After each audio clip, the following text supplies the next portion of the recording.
आणि आता थंडीबद्दल चिंता वाढवणारी बातमी आहे। कारण राज्यात पुन्हा हाडं गोठवणारी थंडी परतली आहे।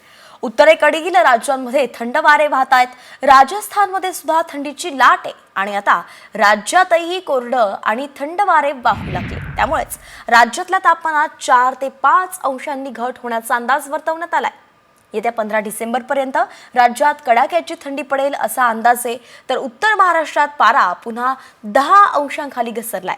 तर धुळ्यात 9.5 अंश सेल्सिअस किमान तापमानाची नोंद झाली आहे आणि पुण्यात काही दिवसांत तापमान हे 11 अंशांवरती जाणार असल्याचा अंदाजही हवामानशास्त्र विभागानं वर्तवलाय।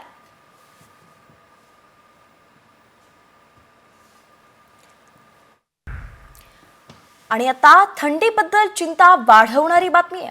कारण राज्यात पुन्हा हाडं गोठवणारी थंडी परतली आहे। उत्तरेकडील राज्यांमध्ये थंड वारे वाहत आहेत। राजस्थानमध्ये सुद्धा थंडीची लाट आहे आणि आता राज्यातही कोरडं आणि थंड वारे वाहू लागले। त्यामुळेच राज्यातल्या तापमानात 4 ते 5 अंशांनी घट होण्याचा अंदाज वर्तवण्यात आलाय। येत्या 15 डिसेंबरपर्यंत राज्यात कडाक्याची थंडी पडेल असा अंदाज आहे। तर उत्तर महाराष्ट्रात पारा पुन्हा 10 अंशांखाली घसरलाय। तर धुळ्यात 9.5 अंश सेल्सिअस किमान तापमानाची नोंद झाली आहे आणि पुण्यात काही दिवसांत तापमान हे 11 अंशांवरती जाणार असल्याचा अंदाजही हवामानशास्त्र विभागानं वर्तवलाय।